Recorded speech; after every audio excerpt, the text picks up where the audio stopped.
Welcome to episode 485 of This Week in League. I'm Nate. And I'm Jay. And I'm Glenn. What is happening, boys? Glennie, it's been ages since I've spoken to you. But It feels like it, mate. It feels like I just miss you so much. It feels like ages since I spoke to you, and it feels like we spoke for about fucking 6 hours yesterday. Yeah. Because holy shit. That was a cunt. The trenches you've been in together. Oh, no, really. We just wanted to... We were secretly hoping each of us would drown the other just to put us out of our fucking misery. Look, I don't want to overstate it, but like recently, as part of my ongoing, work from home situation where I have like two monitors and the second monitor usually has like a TV series or something going the whole time to occupy my brain while I'm working. Recently, I've back to back did fucking Band of Brothers and the subsequent The Pacific. Yes. And I am, and I don't feel like I'm exaggerating to say that what Glennie and I went through yesterday was probably worse than people involved in both conflicts, frankly. And that's what that's what it felt like. It felt long. It felt longer. It felt like if you remember Band of Brothers, like when they're doing the Battle of the Bulge part, yeah, dug it in the snow. That's what it felt like yesterday. That's what it felt like. It was a cold winter's day. Watching, just like the Pacific, I can imagine Glennie like crawling out of a hut 40 years from now with his Tigers jersey all tattered. No one's told him the season's over. No one's told him that they're still undefeated, cunts. No one's told him that it's 3 decades since they went to Perth and fucking 2 decades since they folded. No. The chairs in the stadium fell down. They sued your club into oblivion. That is true. And I don't know who was it with the quote. At least we got those 2 points from that Cowboys game. Was it Lee with the quote, or was it Pasco? And they said that it was like it was like a third world stadium or something. Yeah. Jesus. Lee Hag, as I like to call him. Hey, shout out to potential new listener, my man from Costco. I was at Costco today, and I ran into what could only be described as Dennis Rodman's son. Oh Jesus! I know the guy. Yeah, I know the guy. He's tattoos up and down. He's a Lakers down fan. His arms. Right? Is you okay? Because he's got a southern. He sounds like he comes from the south, and he's like tattoos all up and down his arms. Like like flamboyant. Yep. Jewelry and like diamond earring and everything. Like, I swear he look like he's short. Yeah, but I mean, but otherwise he looked like he could be Dennis Rodman's son. That's it. So I was wearing the hoodie. I was wearing the hoodie today, and he's going, I'm not going to do try and do the accent or anything, but he's like, where'd you get that hoodie from, man? Like, and I'm going, it's actually podcast I do. He goes, oh, for real? And he pulls out a bit of paper. He goes, write down what it is. I'm going to throw you a like, and I'm going to subscribe, because you know how it is. Like, we know what it's like over in the States, man. Like, everyone's got to try. Everyone's trying to get after it, and every bit of support helps and everything. So write it down what it is, and and so I did. And if he's listening, man, thanks for the stellar service at Costco. I tell you what, man, that dude's fucking great, right? In so much as I will purposefully stand a couple of trolleys extra in the line just to get him get his checkout. Register. Yeah, because that's a fucking good 2 or 3 minutes. Because you go to Costco, like we stock up. Yeah. But there was one, and he said I was wearing a very clean Sixers hat. Right. And I said, yeah, that's not the one that I fucking throw on the ground and stomp on. And this was pre the fucking Harden trade. This is when Ben Simmons was still taking shots. And he's a Lakers fan. So, right. The Lakers had a pretty miserable season that year. So, yeah, fucking shout out to the freshest guy in Costco. Talks basketball with you every night. Nice. Good shit. It was funny because the guy before, he didn't say anything. He didn't say anything to the guy before, and I was like, "What's this guy going to be like?" And then after we walked out, I was with my daughter, and she's going, "No, he was friendly." He was. Yeah. Nice. Legend. I'll tell you what, I had one of those moments on the weekend that you can only dream of in life, and it's made me rethink my entire fucking opinion on prayer circles and God, and all of that stuff. Not so much what Manly players think, but just on the existence of a higher power. I was going to say, you just come over super homophobic. No. Like I'm talking about the higher power, not the fucking the low IQs. But so driving back from the Gold Coast, about to get on the highway, and like I drive a diesel 4-wheel drive. It's not exactly a fucking speed machine. And tell you, it's a fucking expense machine at the moment. Oh yeah, not cheap. As someone else who drives a diesel fucking vehicle, Jesus Christ. I know. I'm ready for fucking Desert Storm 3.0 to bring my prices down. Fuck me. But coming onto the highway, and there was a guy in a fucking Mercedes with like, you know, the super personalised number plates. Okay. That I think alluded to the fact that he was a QC. Right. So whether that stood for something else or whether he was a lawyer or whatever the fuck they are. And he is so far up my ass, I'm thinking of getting him to check for cavities. Yeah. Like so far up my ass. And so I'm like, well, you know what? I'm not an irresponsible fuckhead, so I won't brake check you, but I'm just going exactly as fast as I need to go to get on here and to merge at 100, and then I'm going to get over and just fucking continue on. You fucking do you. You just sit up there as much as you want. Whatever happens, happens. And so then he's done that thing where he's fucking like cut across 3 other people and all the fucking lanes, got in the right-hand lane and fucking floored it. There's another car in the right-hand lane, and he's up their ass too, just fucking so far up there. I'm like, oh Jesus Christ, look at this fucking clown. And you tried the whole thing of, oh look, you know, maybe his kid's in the hospital and he has to go and get there and da-da-da-da. No, still a fuckhead. Still you want to reach your destination though, mate. And so then he's done the same thing. The guy in front of him's moved over and he's just revved up to the next car in front, sat up that guy's ass as well. And I'd forgotten about him. He moved off out of sight. Yeah, I reckon he was clocking 160, something up the highway. And then traffic sort of slows down for a bit, and I can see someone pulled over in the right-hand lane. And so it slows down, but it's moving around him. And we're there, and Em's going, oh my God. Oh, has he been busted? Has he been busted? Has he been busted? And no, he hadn't been fucking busted. He'd set up the ass of the wrong guy, and someone had fucking brake checked him. And he blinked. And the front of his fucking Mercedes was folded all the way in. And out of this big fucking Porsche 4-wheel drive was stepping out a very heavily tattooed Gold Coast occupant in a singlet. So yeah, that sort of karma doesn't happen nearly enough. Oh, I'm going to fucking hold on to that moment. And that little beep I gave him as I went past and him locking eyes with me. That makes everything worth it. There's nothing better than slowing down after they get busted or something like that and winding your window down. Fucking Ricky Stewart and letting them know he you had know. that closure.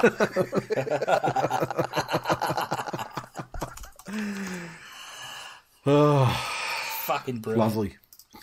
Now, obviously, there'll be more about that on Wednesday night, which will be great because the actual penalties and everything will be concreted in. I mean, we have heard that it's looking like $20,000 and a week suspension for Ricky, but that'll be concreted in probably by Wednesday, so we can actually talk about it in a bit more detail, and it gives time for more details to come out as well. The way that this show works and the way that the rugby league gods give us what we need for episodes, I'm certain that there'll be fucking Super 8 video of Jamin Salmon doing whatever he did a decade ago that some parent took with a fucking handy cam, and that'll be on the internet in 48 hours. So we'll be able to see exactly what it was and talk about it in more detail. Although, let's be honest, I mean, Ricky's 100% wrong, and there's not much to change about that.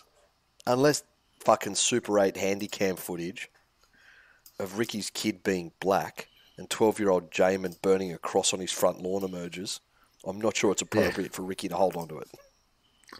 Yeah, but then there's also like there's that the sort of power dynamic thing as well, where he's a fucking long tenured NRL coach. Yeah. Using his forum to fucking talk about a kid who's just barely played. Yeah. So, like, Anyway, but I will say, love chaos. hate to Ricky. Love the chaos. Love chaos.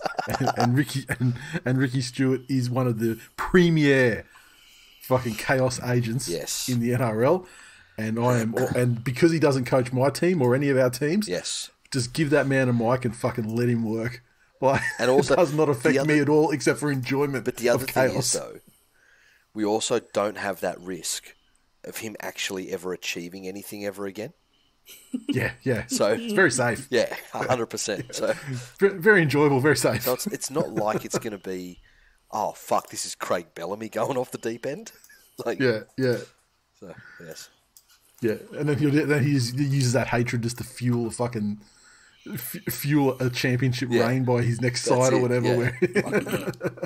Yeah. Ricky's. I mean, he'll use it to blow things up more than fucking build. That's how he goes. Now round 21. Let's go to the results. Thursday night football. We kicked off with the Sydney Roosters 34 defeating the Brisbane Broncos 16, much to all of our surprise, because I'm pretty sure we all went Broncos on this one. Yeah, we did. The Roosters 34 came through a double to Nat Butcher, tries also to Paul Momirovski, Angus Crichton, Luke Keary, Joseph Suwali. Walker 5 of 6 conversions. The Broncos 16 tries to Kurt Capewell and a double to Corey Oates with 2 conversions to Reynolds. At least for 1 week, I think I was wrong about the Roosters. They completely owned the Broncos in the opening exchanges of this game and took full control and never looked troubled. They spent 60 minutes in second gear, and overall, I think it was pretty impressive. That's the part that is the weird part, though. I mean, and is the 2022 Roosters-ish part of the game, whereas they looked at the start like better than they've probably looked at any point this season.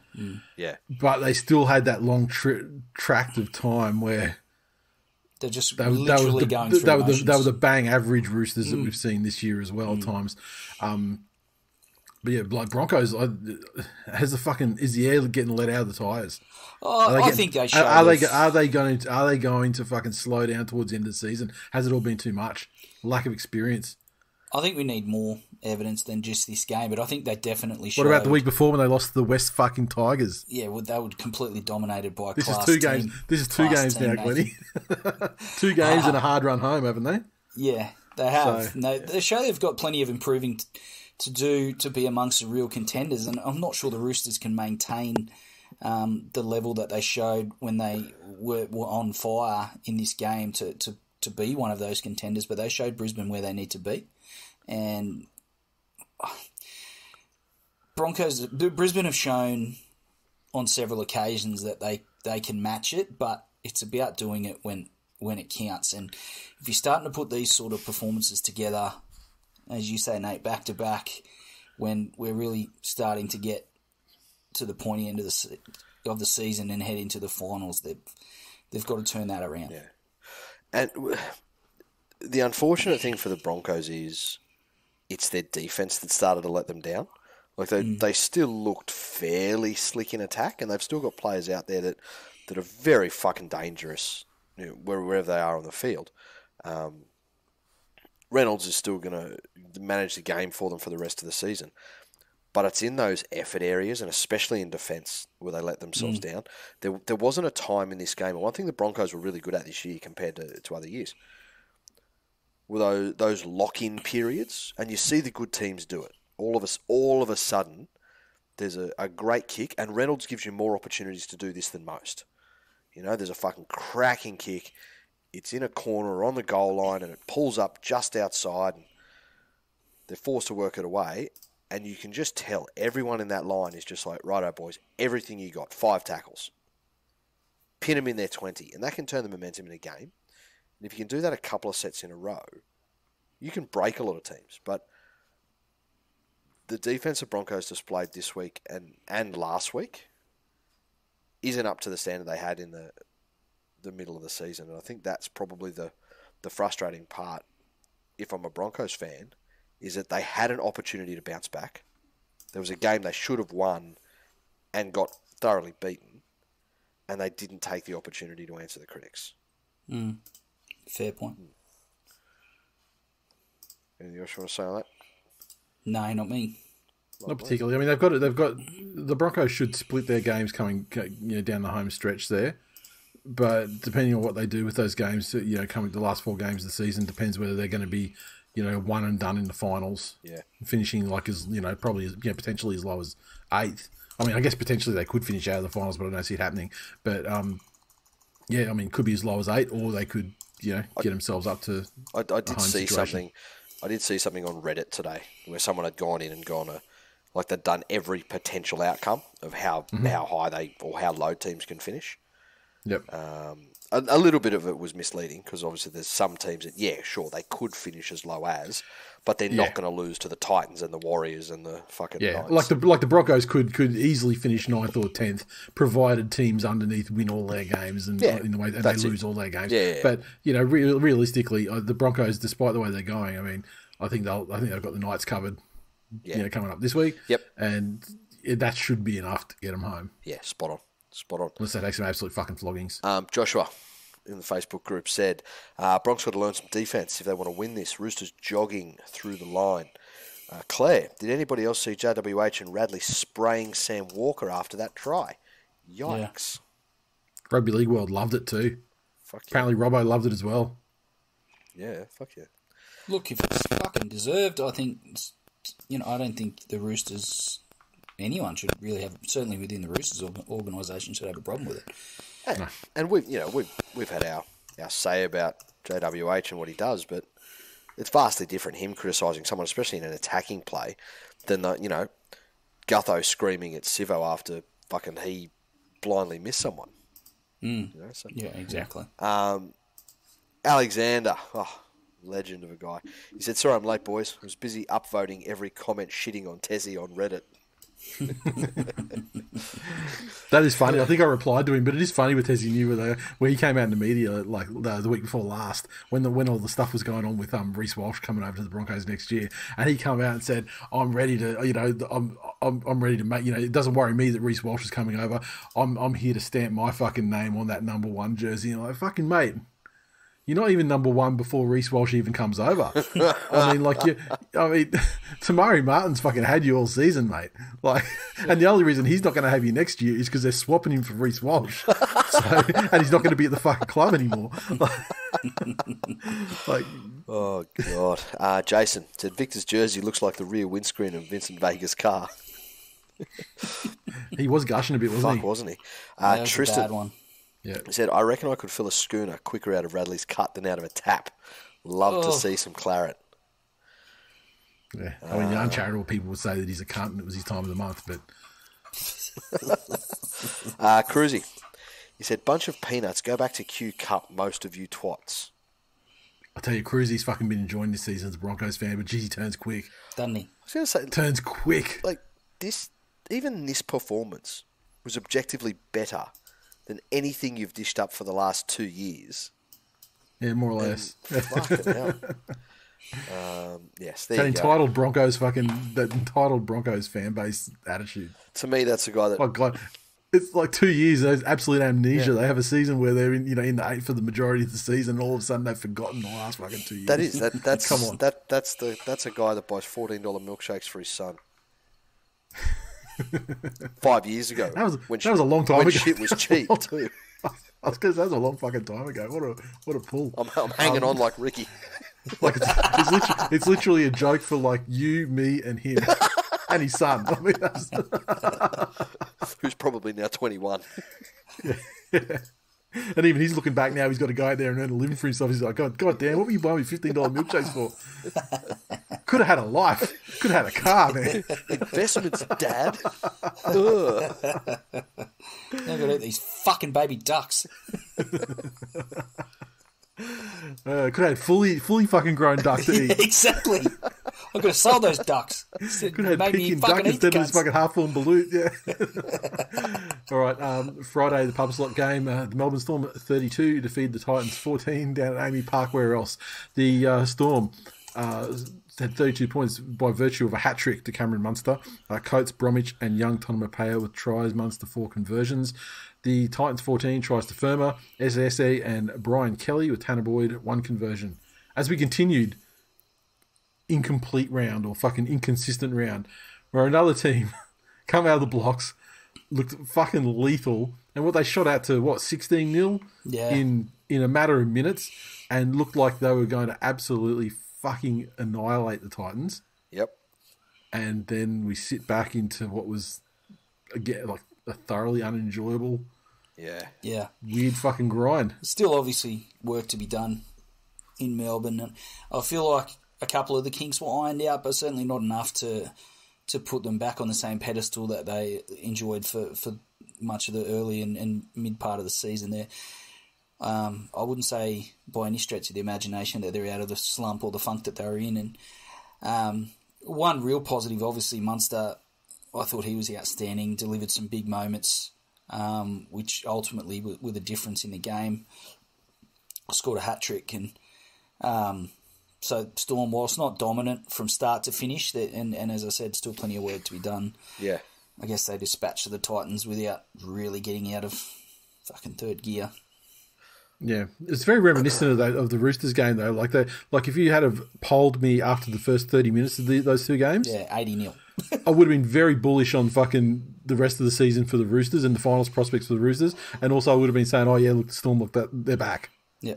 Right, despite the fact that we were saying, it's the worst backline they've ever trotted out. They did make a number of changes though to that backline before kickoff, but and it didn't really resemble at all what it was on Wednesday when we were reading the team list.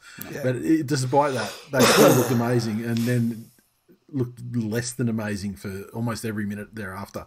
And it was really just by virtue of that hat-trick to Cameron Munster that they beat the Titans. Exactly. And his just overall performance in the game. I mean, because they didn't show a lot after that opening salvo.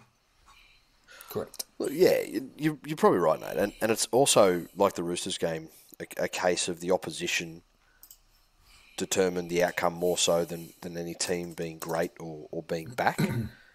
If that Roosters team had beat that top 4 quality Broncos side that we saw earlier in the year, you'd be much more confident about the Roosters. Just like if the Storm had actually put a sword through one of the other contenders. Was that being the Storm? They'd beaten that top quality Gold Coast Titans team of up to round never. 2 of the finals. Like literally never in the history of the franchise. Oh, man, they were one pass away from beating the Roosters in the finals last year. Yeah, but they only got in there by virtue of that fucking Warriors that game in the last round and everything too. I mean, they Bradbury'd into the finals. They almost Bradbury'd into the second round of the finals, except the cunt got up before you got to finish. Yeah.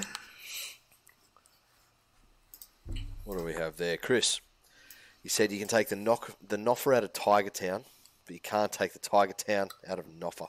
What do you think of his debut for a first-grade club, Glennie? Oh, look, he finished the game with a smile on his face, which you don't see often. And honestly, it was just a fairly quiet performance. Nothing really went down his side that much, to be honest. And the Titans were all playing down the left, and so it just wasn't really. I mean, the Storm are scoring tries down the right, and the Titans are scoring tries down the left, and so it's just kind of he was out there watching the game. He was this is the greatest indication of just how poorly coached the Titans are. Yeah, that's it, eh? David Noffer playing his first game for the club, and they don't run any plays down his side. But it's even that thing of, well, okay, yeah, take the Noffer jokes out of it. You're absolutely right though, there, Glenn. Take all the Noffer jokes out of it. Any player comes in and it's, oh yeah, this guy's been with them for a week. This guy's had 3 training sessions with them. Probably. Let's test him out. Exactly. Yeah. Everything goes. And also with the shuffling of the backline that they'd done as well. Because Young Tonopea only came in, and like his Coates, they only came in after Wednesday last week. That's it. So, Sharky Dave, he said the Storm are done. Stick a fork in them. Won't make the 3rd week. Tend to agree, John. It's hard to say. It's hard to say. Like it's hard to declare for a certainty that they won't, because you've just got to look at some of the things once they get into the finals, not much. Once they get into the finals, they'll have a different mentality. Yeah, they will. I feel. And like Munster is that freakish of a talent. He's one of those players, like a Cleary or whatever. If he's on the field in a big game, the opposition is focusing extremely heavily on him. Yeah. And no matter what form he's in, despite the fact that he's in the outstanding form. So the only caveat I'll put in is they do need Hughes as well to be there. They can't lose another piece out there, because if it becomes a situation where they can focus strictly on Munster, then it becomes another thing. Yeah. John said Storm never looked like they were going to win, except their opposition had other plans. Lucky escape. Levi, he said, Fafita's showing the haters why he's on the big money. Some tough try-saving efforts and big moments when needed. Oh no, wait, that wasn't David. It was Jojo. Disregard. Cunt as a dud. Michael said, #Stormsageddon. This is why I love rugby. Even with the umpire against us all season, we jag an important win against a tough side. Bring out the cold brew soy decaf lattes. He's the greatest Storm fan ever. That's my favourite Storms fan, for sure. Fucking hell. Here we are. Who's obviously not a Storms fan at all, but it was a bang on impersonation. Maybe he's the truest He's Storms probably more fan authentic than any other Storms fan I've ever encountered. How good. It's the way I like to picture them in my head. They're all like that, except for that fucking orange menace. The Parramatta Eels 36 defeated the Mighty Manly Seagulls 20 at Brookvale, in front of what they say was a sellout crowd, 17-1-3-4. The Eels had a double to Micah Sivo, and also tries to Penasini, Blake, Opacek, and Gutherson. So fucking juvenile, but right up there with Frank Penasy. I don't know. Gets me every time. My best friend in grade 5 was David Penasy, so I'm still holding on to fucking jokes from back then. Dude, what was that thing one of the guys put in their group chat the other day? Like in baseball, they fucking make fun of all the players' names. Like, there's some guy whose last name, what do they say, sounded like an egg or something. Yeah, what was his fucking? Yeah, like they literally. They say it sounded like they made a joke like eggs over easy, and so they started talking about eggs. Yeah, they literally made egg jokes about all the fucking players. Baseball is kind of that's the mechanism via which baseball will rise again as a spectator sport. I think because they're like very very far below like NBA and NFL, that sort of social gear. Yeah. Well, is what's gonna get things ignited again. As it should be, as we all know, fucking triangle cricket can fuck right off. I couldn't remember what you called it last. time. I mean, like you could say diamond cricket, because I mean, there's 4 bases. Well, two triangles is a diamond. I'm just trying to.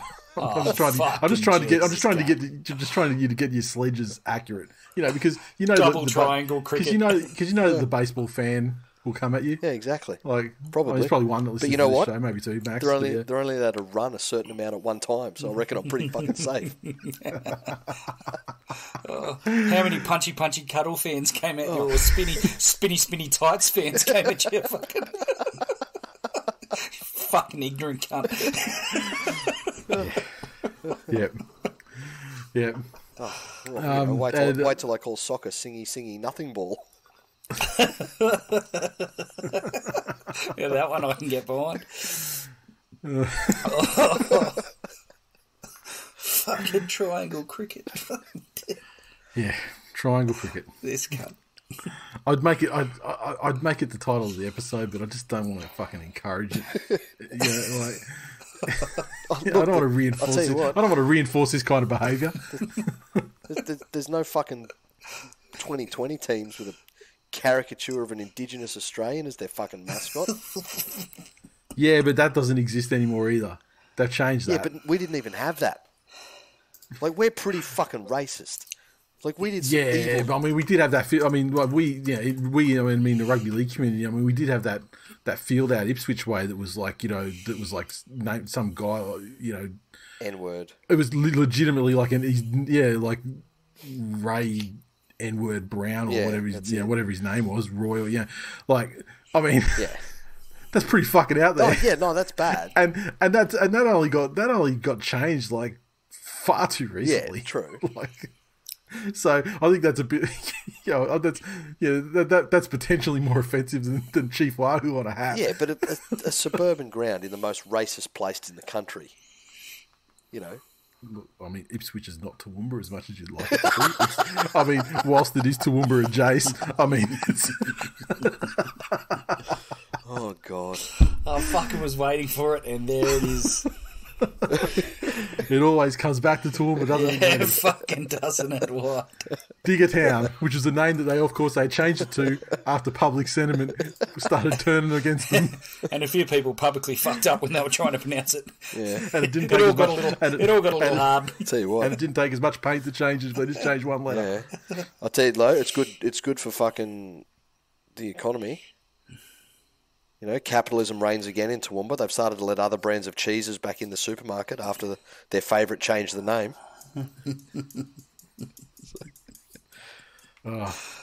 Shout out to all of our Toowoomba listeners. Fuck them. Look, I'll just let the record reflect. I tried. Yeah, fuck them. Specifically, Shane Cash. And there's a new cunt on the fucking block by the name of Jason Wardle. Fuck him too. Is he made of cashies? No, he's not. He's a mate of Brad's.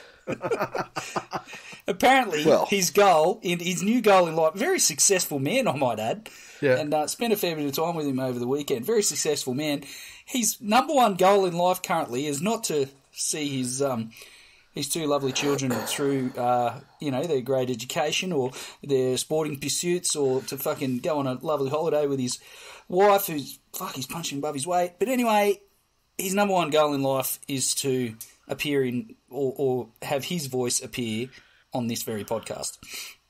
And I said, not happening, cunt. Well, do you know what that sounds like to me? We need to reintroduce the fucking dial-in segment. Fucking hell. I could just imagine it. Anyway. Although, now, can I say, just as a side note, this is a side note to the 50th side note. Yeah, for sure. People really do care about you, Glennie. People really do. I caught up with Wars on the weekend. Yes. And it's lovely that he still fucking gives us a listen through all his international adventures. He's a fucking great man. And he sort of, in his own very special kind way, checked in and he was like, you guys are What's that other cunt's name again? Well, no, you guys, you're only really joking when you're doing that to him, aren't you? And he's like, I know he signs up and I know he probably enjoys it, but I just want to... Like, how is he? Fuck him. And I would hope that your response was, fuck am I supposed to know? Do I look like I give a shit? Who fucking cares? Yeah, exactly. That is funny though too, that someone like who's legitimately close to us, could like even have like a seed of doubt in the back of their mind. What are people who don't know us at all in real life, apart from what they hear? It's like very people convincing people hear our voice a couple of times a week, but they don't know us, and the dynamic and everything. I mean, they must think we're just like the biggest cunts, and like Glenn is just the most abused fucking person. Can you imagine how many times we've been called weak-gutted dogs, and we don't even know it? Well, they see the traffic lights or something, and they just hear us. Yeah, they hear something about it. Like, oh, there's weak-gutted dogs. They're on the fucking Glennie again. The weak-gutted dogs. Or has it gone full circle? Do they take the brakes off while they're sitting at the train? I can't do it anymore. Well, they take you like sympathy toaster baths or something like. For Glennie. I bath with Glenn. Toasters, no, you don't. Trust toasters me. in. Doesn't matter how sorry you feel for me, you don't want to bathe with me, I can tell you. Hashtag toasters in for Glennie. Yeah. There's a mushroom in my toaster. Hashtag fuck Clipsal. Oh, fuck, how did we get here? How many games have we done? Two. That's full-time for episode 485. We're up to the Manly game. Yeah, I was going to talk about the Manly point scoring, which is we had 2 conversions to Ruben Garrick and a couple of penalty goals to Ruben Garrick and a couple of tries to fucking the dead men. Although in death, one of their names was Jason Saab. He probably did have his best fucking game, best game he's ever had for the club. Yeah. And I mean, like last year, he did score like a large number of tries and stuff like that in the asterisk season where it was just touch football. But this was like everything that we've said this year about him. High balls, didn't miss. Strong carries back from kicks every time. Didn't get like ragdolled or anything. Like it was ridiculous. So at least, I guess, fucking God has got behind one because let me tell you, the other, 7 didn't play. I think 6 played, 5 played. Yep. Fucking 4 of them. They should have got a side from fucking like the 3 of them on the right hand side of the field. But I mean, I think they angered their lord. I mean, with their fucking behaviour, the way they played, because he fucking robbed them of their fucking footballing talent, and particularly in the realm of defence. So God's a Space Jam fan. Well, potentially, yeah. I think God's just not a fan of homophobes, and he robbed them of their ability to tackle and read the fucking extremely deceptive runs of Sean Lane, because the difference in this game was frankly the fact that the same 2 players on the right hand side, the one on the furthest on the right and the one next to him, 4 times they fell for the exact same fucking run from Sean Lane, 2 of which resulted in tries, 1 of which resulted in a try that was called back for a forward pass. And one they shut down after the fact, or cover shut down after the fact, and it's ridiculous because I mean this game it's particularly for probably the 40 to 50 minutes it was a really good performance, and they was slow to get out of the blocks due to the aforementioned defensive issues on the right there, but they didn't get too far behind because the Eels couldn't convert their tries, but got back in the game, got back in the lead, and it was really just it just became a matter of resilience because we had the situation there where Morgan Harper was robbed from the bunker of a fair try, and then that disappointment immediately turned into Wanga Blake of all people scoring fucking one of the most miraculous put downs, out of bounds and in the corner that we've seen. That was to the naked eye, to everything, it looked like he would have been out. But then you looked at it and just the absolute fucking millimeters involved, with the ball position inside the line, with his feet and everything outside the line. And I mean, and so it was just like that, and then followed by the Wanga Blake try, and then at that point it's just kind of just a matter of general resilience where they just they just stopped competing, and then that was it. So, which is a shame.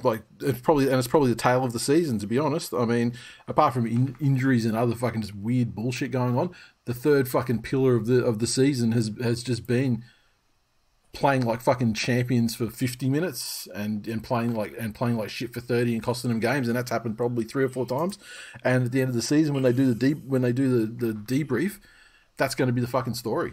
I mean, the Eels, for their part, I mean, they took advantage down the left hand side. I mean, why wouldn't you fucking go to the same play? They played, their forwards got the advantage, particularly late, like in the last 20 minutes, as I thought. I was actually surprised it didn't happen earlier because we were very understrength in the forwards, and I thought they'd just primarily direct it through there, but it didn't happen for them for a long, long time until the game was, there in that sort of there to be won at the end there, and that was ultimately the difference. The thing is, offloads as well. I don't know why Parramatta don't offload more. When they do, they're very difficult. They're very difficult to shut down, but it seems like they don't do it until it's almost like they've got this mandate where they can't do it until the 60th minute or something. Yeah. It's just and when they start doing it, they always have success with it. But you're right. Yeah. I was going to point out though that Sean Lane, and again, it was up against a sort of put together defensive line, but. It was the defensive line was one that's played together a lot of fucking games except for last week, and the 2 players have played next to each other for the entire fucking season since they made their debut. Talking about in their head, Not sure how they're actually put together. But Sean Lane has come on, and he was, I think he was very heavily overrated in previous seasons. When he played for like the Dogs or something, and then he got like a big deal straight away to go to the Warriors, I think. That's it. But he's a player who, and I like when this happens, who sort of realised in his career that less is more. And he started to get a bit of the Cartwrights about him, where it was, oh yeah, okay, I've got an offload. I can stick my head through, and I've got these big fucking long arms, and I can reach around people and pass. And the people I'm passing to are generally very fucking fast or very fucking strong, and it creates opportunities. But then he got into that, well, I'm just going to offload every play now. And I think pulling that back now has forced him to bring other facets into his game. So, well, if I can stick my head through, but the offload's not on, then a fast play, the ball's on. You know? Or if I can look like I'm going to dig into the line, but then I've got a nice little soft short pass, that's deceptive as well. But, yeah, I don't know if you then... You know, the whole Icarus thing. If you try and offload more, well, no, I don't mean Sean Lane. I mean like some of their other guys. Yeah, like across the outside. That's where the success starts, because they can all get an offload away. Yep. In a 2-man tackle, and just keep prolonging the play, and it just wears teams down. And I just think that, you know, in important games like finals games, I think that sort of thing, you know, could be the difference between them, you know, winning and losing some of these games. So. It's something they should be doing more of, but off you go, Glenn. Are you going to say now? No, I think in parts it was a reasonable contest. Para really only pushed away in that last sort of 15, like you say, you know, Manly played for 50 minutes or whatever. But I think they only really pushed away in the last, not even 20 minutes, just slightly more than 15. But Ruben Garrick had a couple of moments at the back where he was beaten. And he didn't get a lot of help from the defensive line in front of him. Yeah, he's been on one leg for a month. Yeah. Poor cunt. And I mean, just like playing just through no other options. Yeah. But also, it's really fucking hard too when you got like 5 guys pouring through, fucking backing up on 2 guys on each side of the fucking guy with the ball as well. The fact that his pace isn't quite where it typically is. Certainly made Gutho look a whole lot faster than I believe he really is, and commentators rode his fucking nuts pretty hard. But he's one of those players like Callum Ponga where they only need to get a little sniff. Yeah, let's get a sniff of the nuts and they're back on for the ride.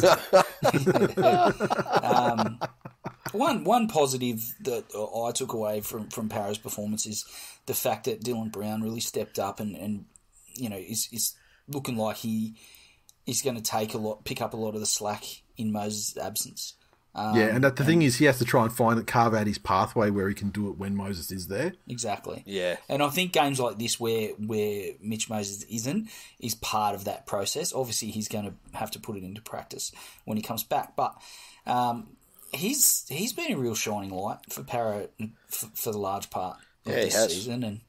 And it's good to actually, I actually like him as a player, and he's actually a pretty solid human being as well, like some of the stuff he's done with charity, etc.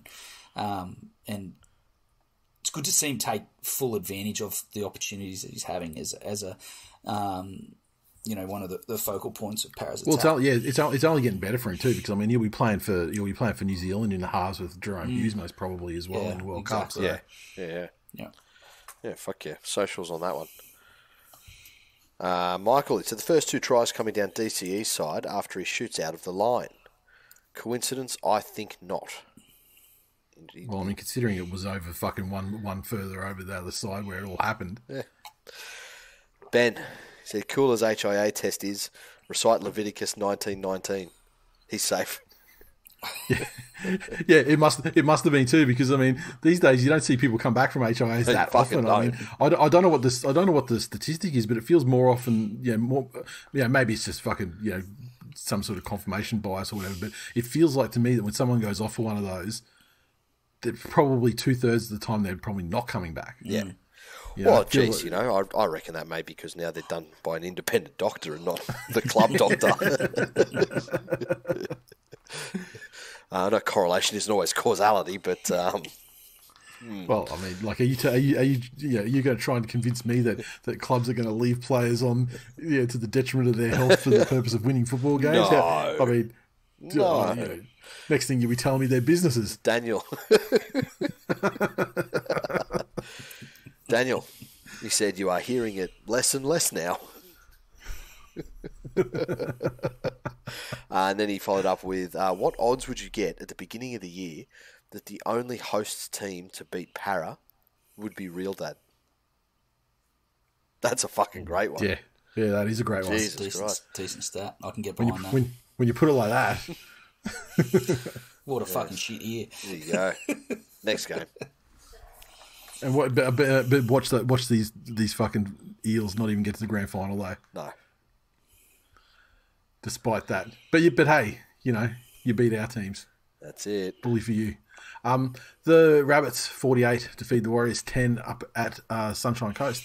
The Rabbits. Okay, here's a list. A double to Latrell, Ilias, Cook, Totola, Kolomatangi, Johnson, and Thompson with tries. Latrell got 8 conversions. The Warriors 10 tries to Cozy and Sean Johnson 1 conversion. And I want to say Alex Johnson should have got a hat trick in this game too, but his own fucking selfishness at times, like, he's got a real like he's starting to see these records fall over and stuff. Yeah. And that motherfucker's getting greedy. There was an outright fucking try that he bombed streaming down the left-hand touch line. He didn't quite have the pace to beat whoever it was coming across. And this is in the second half. He had 2 guys inside him to pass to on the right, and he bolted for the corner trying to when finals football comes up, motherfucker, that conversion might be important. That try is important. That's you pass to the guy that can run it under the sticks untouched, mate. Yeah. Like, anyway. I feel like this game epitomised South. Cam Murray and Cook were really active early on, and Cook through the ruck, and the Warriors were willing participants in the fact that he was starting to carve them up, and Murray off the back of that. With his short passing game, really got them and laid the platform for the contest with their consistent and class involvements. And then Latrell just come in and added his fucking brute strength and talent and polish. And in direct contrast to that, the game also epitomised the Warriors, who were rubbish. Yeah. And then the second half of this game epitomised every other game this week, where teams that are supposed to be contenders have been fucking awful for large tracks of the fucking game. Yeah. And in this one, the second half, what was the fucking halftime score? I don't remember, but like after about the 50th minute, the Rabbitohs looked like. I mean, the Warriors. I was talking about that try that AJ bombed. The Warriors legitimately bombed like 4 tries in the second half that were like length of the field tries. Where if they just had have thrown their passes, the pass a bit earlier, taken a better option, this game could have easily ended up to being like 48 points to 30 or something. Yeah, easily 36-6 at halftime. Yeah. So Raps are fucking terrible. Like, possession in the second half, they're just ball security. Second half was horrible. And their defence was terrible. I mean, they only conceded that 1 extra try to the Warriors in the second half. But holy shit, the clean line breaks from 20 metres out from their own line that almost result, they're cut down with 5 metres to go or whatever. Yeah. And then just ruined through poor options or whatever following that. It's fucking crazy. I mean, the scoreline actually flattered the Rabbitohs, despite the fact that, they clearly deserved to win. Yeah. They were never in danger of losing the game. But, man, they got some shit to work on too. Yep. Absolutely. Yeah, they do. I know. Dominic, which I think, he's the staunchest Warrior on here. Not even fucking Levius gets in there and commentates on all the games anymore.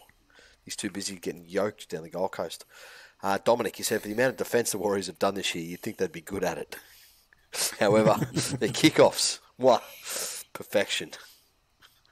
Greg, the Warriors obviously not prepared for any contact through the middle. 1 touch and they crumble. They're basically the World Trade Center of the NRL.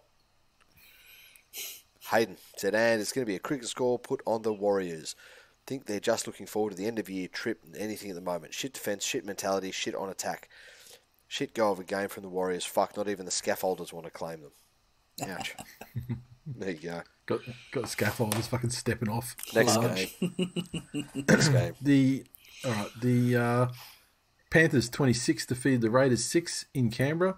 The Panthers 26 tries through Appy, Crichton, Dylan Edwards, and Salmon. Who is not a weak gutted dog, as previously stated from Ricky. Crichton 4 conversions and a penalty goal. The Raiders tried 2, Papali'i and Fogarty with the conversion, and that was the start of the game, like where the Raiders were looking okay. But then Appy scored the easiest fucking try you've ever seen in your life to answer about 4 minutes later, and that was that. All fight gone out of the Raiders. Oh, fuck.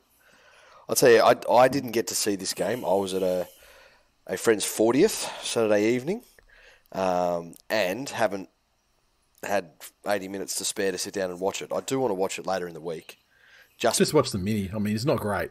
Oh, look, you know, I was going to say I'm a glutton for punishment, but the great things about this game are the things that you can tell. You could tell just from looking at the scoreline. Anyway, you tell that the guys, the team, particularly Appy, stood up. Yeah. Under strength with like starting halves out of the side. Yep.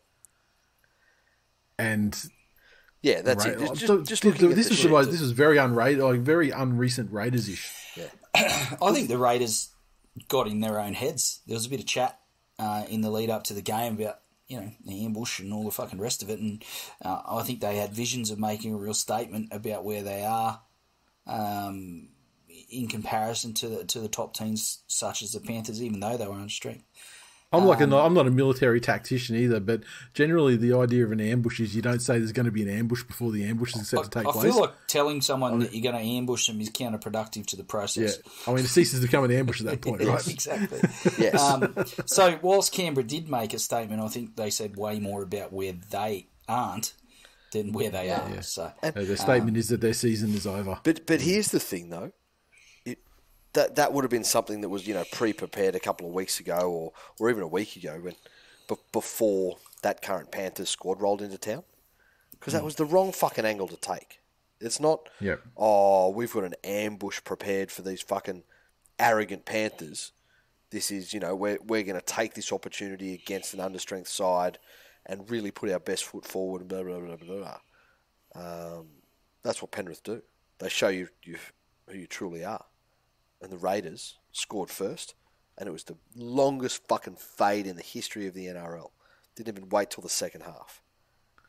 And I just wonder about the post-match comments from Ricky. I mean, like, they certainly took all 100% of the attention away from the actual game. Yeah, I'll give him that, but you know, I don't think it. Yeah, I still don't think it helps them. Where look, you know, it's much like Manly. I mean, if they win all of their games to the end of the season, then they're a chance of somebody stumbling and, you know, sneaking in, Bradbury into 8th spot or something like that. That's it. But, you know, I just feel like they're like this game. I think this game has just shattered them. That's it. Yeah. There you go. I don't know what their run's like going home. I mean, I know they got Manly. How was Dylan Edwards? I can't wait to see him play. All I've been reading about is how he's a fucking. He was outstanding. Dally M winner. He was outstanding. Yeah, let's be clear. Buzz Rothfield said he could potentially be I mean, he's not stacking points at the same rate as like someone like Nico Hines is, but despite that, look, as I said, Buzz Rothfield thing said by an idiot does not make it any less true. Yeah, but it's really hard to. I mean, until Dally M night, you can't really ascertain the truthfulness of that statement, and I think that you'll find that the very same Buzz Rothfield that you have railed against for probably 6 years now and dismissed every single thing that's come out of his mouth and invited him to come on the show so you could fucking anal fist him. Now I'm going to invite now you him want to give him the fucking now you want to give him the Gut 3000.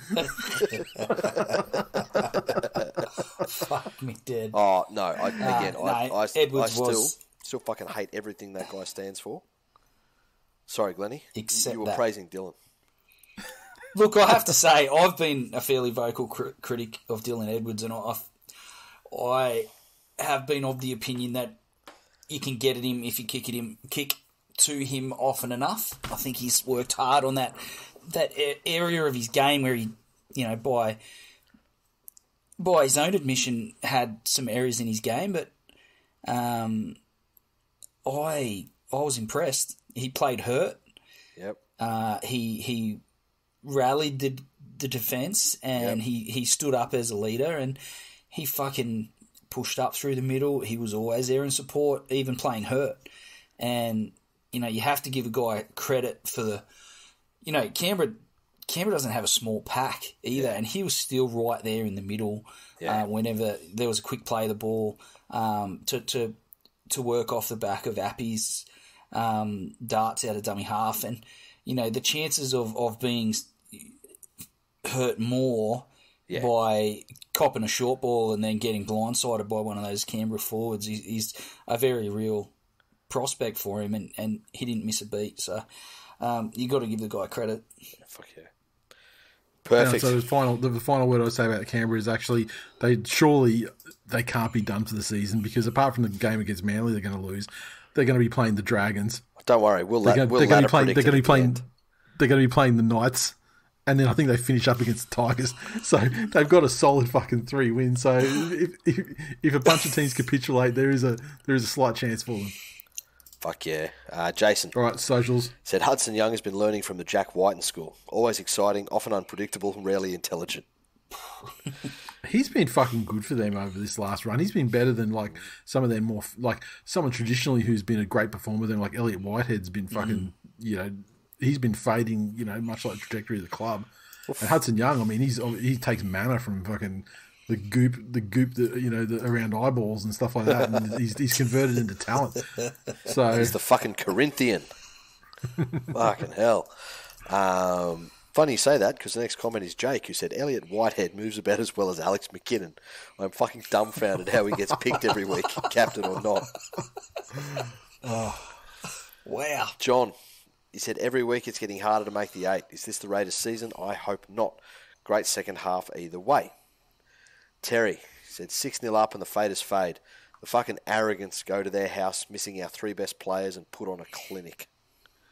Kevin said toughest game I've seen Penrith play in a long time. Side note, whoever at Fox decided to keep putting Vossi and Ennis together is a cunt. Nathan said suck my dick from the back, Ricky. John said the Green Machine never gave up, valiant but had no answers. Penrith were faster, fitter and hit harder. Without their stars, humbled the Raiders. This was the game the Raiders needed to win. Hats off to Dylan the Wall Edwards. You're hearing it more and more. Australian rep jersey. Fuck off. Joe. Not my fullback. It was funny. I saw all the Dylan. Canberra fan. I saw all the Dylan Edwards stuff, and then I saw Teddy's stats for the Roosters game, and they were fucking double everything. And I go, you look at Edwards in a vacuum, you go, fucking, he had a pretty good game. Yeah. And then you look at Teddy, literally doubled everything. Do you know the stat that Teddy will forever beat Edwards in? Racism. And so just for that, he's not my Australian fullback. Yeah, I mean, Dylan Edwards is under the radar. We don't know what kind of slurs he's dropping. He lives in... But we will. Now he's on fucking Phil Rothfield's radar. Man, he lives in Penrith. You're too scared to slur out there. You got to ask everyone what they are. Joe said, I'd argue that Ricky's team, who were playing at home for their season against a second-grade Panthers team and still lost by 20, are in fact the weak-gutted dogs. Hashtag hard to argue. More of a Morty than a Rick. That's it. Shunter, he said, don't know about the weak gut, but Salmon got that dog in him. Oh, fuck. And Nathan, different Nathan, not you. He said, I would like to publicly apologise to anyone who I may have made cry when I was 12. You know, just in case their parents are in a position of authority and influence and now want to call me out on it. I look forward to chatting about that more when it should be well and truly wrapped up for the Wednesday episode. That's it. The Sharks 24 defeat the Dragons 18 at Reclaim Australia Stadium. The Sharks 24 through tries to Hines, Trindle, Wilton and Graham. 4 conversions from as many attempts to Nico Hines. The Dragons 18 tries to DeBellin, Monga and Feeney with 2 conversions, to Zach Lomax and a penalty goal. Once again, continuing the incomplete rounds, whatever you want to call it. It definitely was. I think Cronulla... Sharks looked lethal. They shot out of the blocks and... Yep. the Dragons, to their credit, they stuck with him just enough and then started to turn things around and came at the Sharks, and Cronulla looked shaky. When they conceded that one try when they had Sims in the sin bin, but like in that first half, they fucking hung in there pretty well. Yeah, the Dragons. And I feel like I don't really understand the Dragons. I wouldn't say the Dragons are typically adept at stripping teams for numbers out wide, but fuck me, they were just cutting the Sharks to shreds there at one point, and just seemed to be on the outside of guys regularly. But I guess the Sharks hung on, and Nico Hines had another good game. It was good to see Wade Graham get a try. Yep. I think he's going to be important for them come finals time with his experience and his his leadership. It's good to see him starting to contribute more and more. And I think the Sharks probably won't do much more than take the win and probably dust themselves off and realise that they are a lot better than what they showed in this game, and they're going to have to be. Yep. I would agree. I don't have a lot more. You've covered it off perfectly, Glennie. Thanks, mate. Appreciate it. And again, another fucking side that's going into the finals that just cannot put 80 minutes together. Yeah. What's going to happen in finals? So I think it'll be a good final season. Chaos. I think they'll reset. Richard, he said, Sharks v Dragons derbies rarely disappoint, yet this one did. Sharks got a lead. The Dragons really looked like breaking it down. Hines and Nakora were standouts for the Sharks. Seeing a third-generation Dykes debut for the Sharks was nice.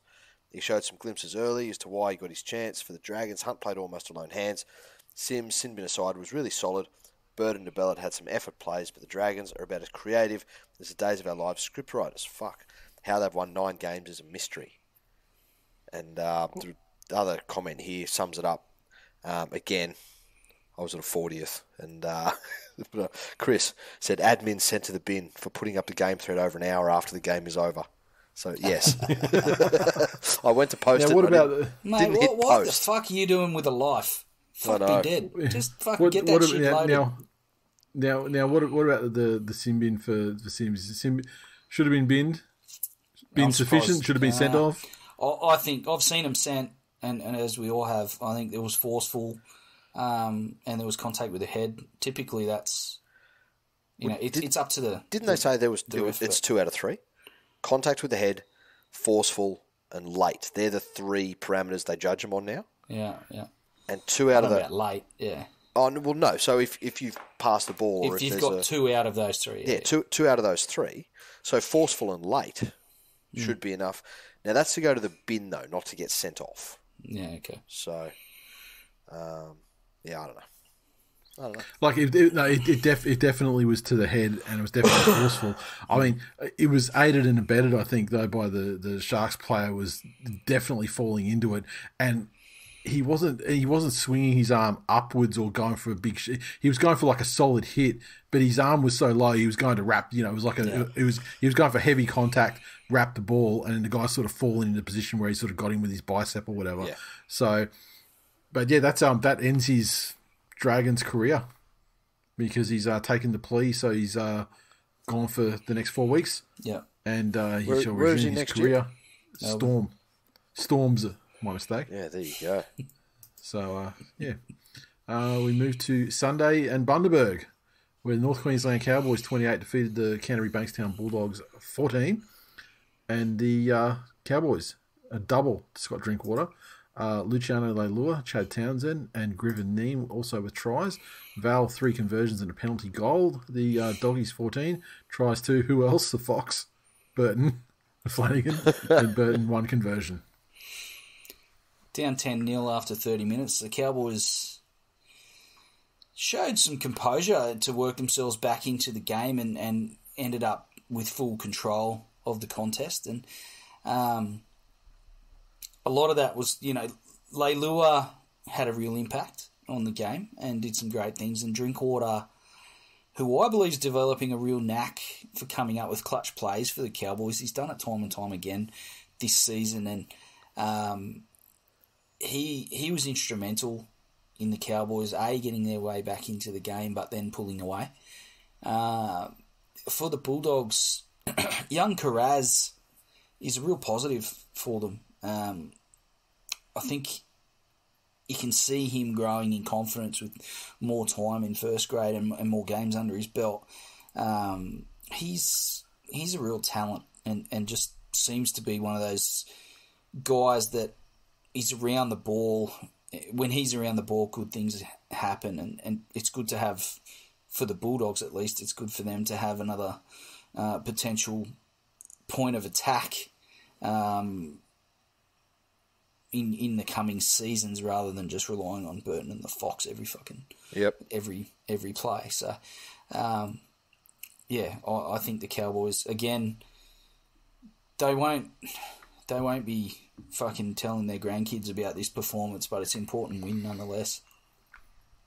Yeah, and it was one of it's the story. I mean, the revival of the Bulldogs has been great in terms of attack, but even in games where they've been in front, we see the same thing after about 60 minutes is when they either take their foot off the gas when they're putting it to the side, or if they're chasing in the case with the Cowboys. I mean, they got ahead, just after half time, or probably 10 minutes after half time. Yep. But then after that, it got to the point where once the Cowboys got back ahead, they went back to back pretty quickly to sort of give themselves a little bit of breathing space past the converted try margin. Yep. And then after that, they just went on with it, and the Dogs never had a sniff again. Yeah, that's it. Socials on that one. Joshua. He said, "What a fucking turnaround for this club. Nate was so on the money. What the fuck was Trent doing week in, week out as coach? Vindicated for your hatred of I would like to sexy officially, good bloke." I am going to pull out those files. I'm going to bundle them up into some permanent storage and take them to my permanent agenda storage facility. I feel like I no longer need the documentation. The Smithsonian of agendas. This matter has been officially closed, and we are going to free up our filing cabinet for the next agenda, whatever that may be. I will say though, they could, and I've said it before on the show. Like, why is Mick Potter not really being talked about as a long-term proposition as coach? The fucking disrespect, because I mean, how good he's got him going at the moment. Then you add like you got like Marnie coming in there, and then you've got Kickow coming in there. Yeah. I mean, I'm sure he's no nonsense, and he's not a high profile, but you can't argue with how quickly he turned them around from where they were under Barrett. Barrett leaves or is pushed. Although and then he comes in. Here's this thing though. Like I've seen situations where teams have had a manager, and fuck me, don't get me started on managers, but they have a manager, and the manager's demanding things being done a certain way, and then the manager leaves, and the new person comes in and just gives a tiny little bit of freedom, right? So now all of a sudden there's this little bit of freedom for the people to behave and work and be day in, day out, more of how they would do things if they were in charge. So it's not necessarily that the new leaders come in and is amazing or has offered anything new themselves. I think the Bulldogs just needed someone that wasn't Trent. But well, how many times did they run a fucking Burton for Fox kick across field on the third tackle under Barrett? How many times? And I don't think Mick Potter's not that often, really. I'm not sure Mick Potter's there and he's going, "Oh, have I got the fucking play for you, cunts?" But he's allowing them to that little bit of play autonomy what they and freedom. Maybe that they know that's not a long-term option. So, anything else you want to add on this one? Nah. Lovely. John said perhaps a contributing factor as to why the Cowboys are going better than expected this year. They'll play all 12 of their designated home games at Townsville. Warriors at Redcliffe, Parra at Darwin, Tigers at Suncorp, Bulldogs at Bundy, you could argue are Cowboy home games. They will only have to travel south of Queensland 6 times this year. Yeah, and I mean, you certainly could argue it's a Cowboy home game. Of course it is. I mean, yeah, essentially. Yeah. I mean, because the Cowboys will take anything fucking north of like Gympie. Yeah. Essentially. Yeah. It's a fucking lot closer to Townsville than it is to fucking Bankstown. And let me put it out there, though. That's because the amount of work the Cowboys as a club do, there's very little spoken about the actual fucking geography that club sends people to. They do a lot of fucking work with remote kids and a lot of kids in Indigenous communities, and that was championed by JT. Yeah. When he was at the club, but also now that he's got some clout there and say up high, I think they deserve for those things to be fucking home games. Yep. So Toowoomba's a fucking hole. They're going to have some advantages. Jordan. Toowoomba or Townsville? Townsville. Both. Yeah. I agree on both. Yeah, Toowoomba's a place where the St. George Illawarra Dragons take a home game. Jordan. All hail Scott Bongwater. Couldn't get a run for the first 4 games, then turns his fortunes around. Also, Nanai is 19. How much of a player will he be if he keeps his trajectory? Yeah, fucking certainly will. Oh, fucking what about with just another... I'll say 1, but imagine him with 2 full off seasons under his belt.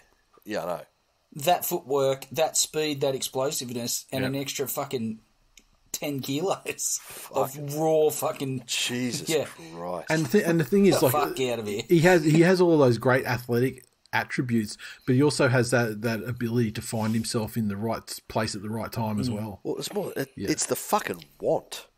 Yeah, you've got to want to be around the ball. It's that... Oh, yeah, exactly. I'm going to be where the fucking action is. Oh, is there a ball in the air? I'm fucking jumping for that. It's Jason said it was an expected loss today, especially when it's 12th versus 2nd, and at the end of the day, it was 5 tries to 3. The stats, mind you, tell you the Dogs should have lost by more.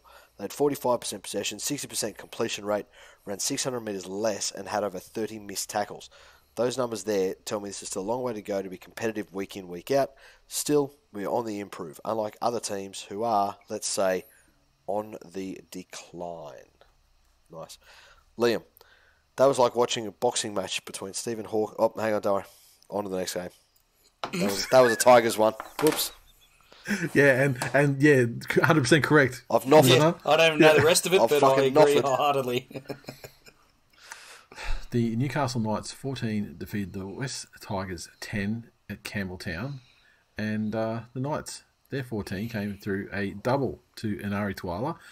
Tex Hoy with a try, Clifford 1 conversion from 3 attempts, making it close. The Tigers, their tries came through Brent Naden and Asukapa. Dewey 1 conversion from 2 attempts.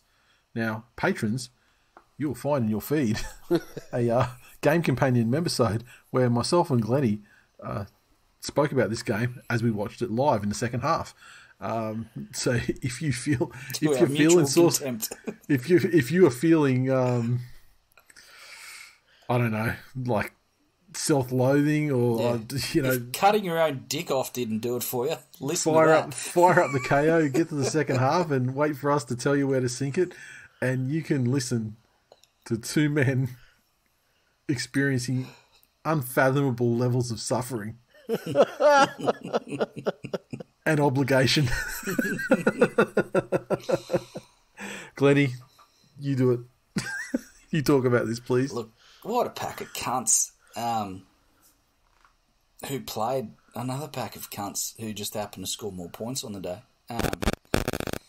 Tigers playing at Campbelltown, and quite often, as is the case, they've played like absolute fucking bastards, and it does nothing for the black and white blowhards fucking still trying to hang on to the Magpies and raise their fucking pickets on the hill and all the rest of it, to say that we're a true joint venture coming out and fucking putting our best foot forward whenever we take the field, because whenever we play at Campbelltown, we play like absolute fucking rubbish.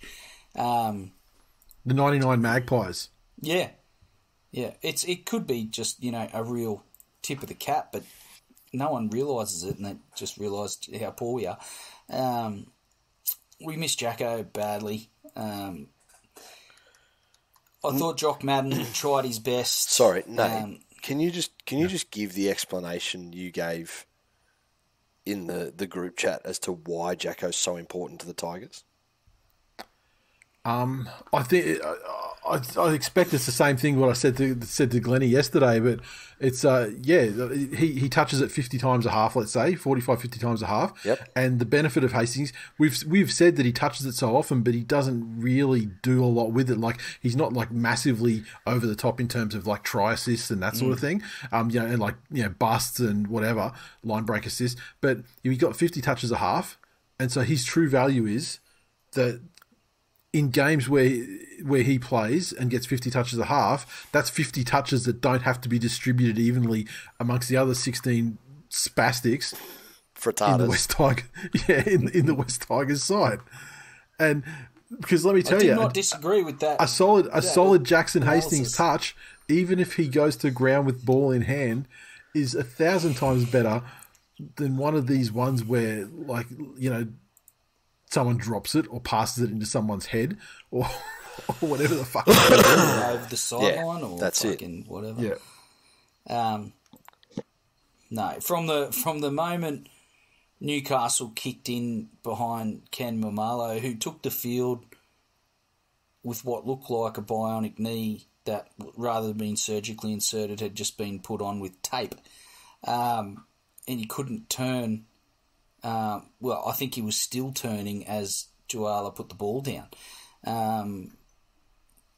Newcastle came with a siege mentality given the week they'd had in a lot of the press, with O'Brien copping a fair bit of stick and stories of unrest amongst the playing group and all the rest of it. And having said all that, they were still well and truly there to be beaten as that game wore on, and the Tigers were just not fucking good enough. At the end of the day, it's they had an opportunity there to actually steal it at the death, and they ruled with Dewey tapping the kick to Dano to score, and they ruled a knock on, and don't hate it. It's probably a 50-50, but they had more than enough ball and more than enough opportunities to win the game and fuck them all up. So Newcastle weren't great, but they were slightly better than the Tigers, and that was that. Yeah, the Tigers played 20 minutes, maybe, 25 minutes of this game. 10. Most probably, 10, you reckon? 10. I'm going to be generous and say 20 to 25 minutes a game. And fuck, if you want to, you need to go back and watch that again and do it to yourself. I'd rather not. I mean, if it's a choice between that and just agreeing with you, okay, fine, 10. Righto. Okay. Glad you see things my way. But in that period of time, I mean, they certainly had more than enough opportunities. Like, the thing, like, a lot of things angered me about this game, but I mean, you can distill this game down to that fucking last minute of the game where the Tigers had one play left, and they start, like, the ball was played probably 3 meters out, and they swing it left. They probably, like, the ball's played, like, probably around the left goalpost from memory, and so they spin it out to the left where there's 2 fucking players and there was about 8 Knights defenders, whereas the entirety of the West Tigers team was over on the right, probably stretched out. I mean, I don't care to go back and watch and see, but I wonder if they were stretched out into a great deep back line ready for a simple catch and pass to go over in the corner and fucking tie the game up. But, oh my God. If you went out to that game, I salute you. Tigers fans, if you trekked out to Campbelltown to watch that game, I salute you. Newcastle fans, Big Dan was out there. Big Dan. And look, he got the win. He would have enjoyed, in some level, there's some enjoyment in that. But he also fucking very much deserves to sit on the hill and watch that absolute fucking 80 minutes of tripe dished up by two sides that are fucking rubbish. But he's had a tough week as a Knights fan, so he would have been walking out of Campbelltown smiling. Oh yeah, massive. I mean, the kind of smile that I would imagine greeted US Marines when they were liberating people from the death camps in Poland and Germany, like that kind of smile, like the people who you know, seen some shit. They've seen some shit. They've endured some stuff. They've endured unimaginable horrors, and they're probably skinny because like the food's no good out there at the ground, and yeah, that's the image that I would like to leave people. They've got dysentery from the pies sold. Oh, God. Fuck me. Socials, please. Let's forget. This is the worst fucking game of the year. Fuck off, cunt. This is worse than the Titans game. The Tigers have been involved. It's worse than the Titans. Games yeah, well, okay. I mean, but the Titans versus the Tigers, that one, that's definitely one. Yeah. This is one. What's the other one? They're the two that stick out. Tigers, definitely top two. Tigers Sharks was bad. Fuck. Anyway. What was the other one? Liam. He said, that was like watching a boxing match between Stephen Hawking and Christopher Reeve. It's also why I wasn't upset about the Cowboys game. We would have just wasted those 2 points anyway. Let someone who appreciates nice things have them.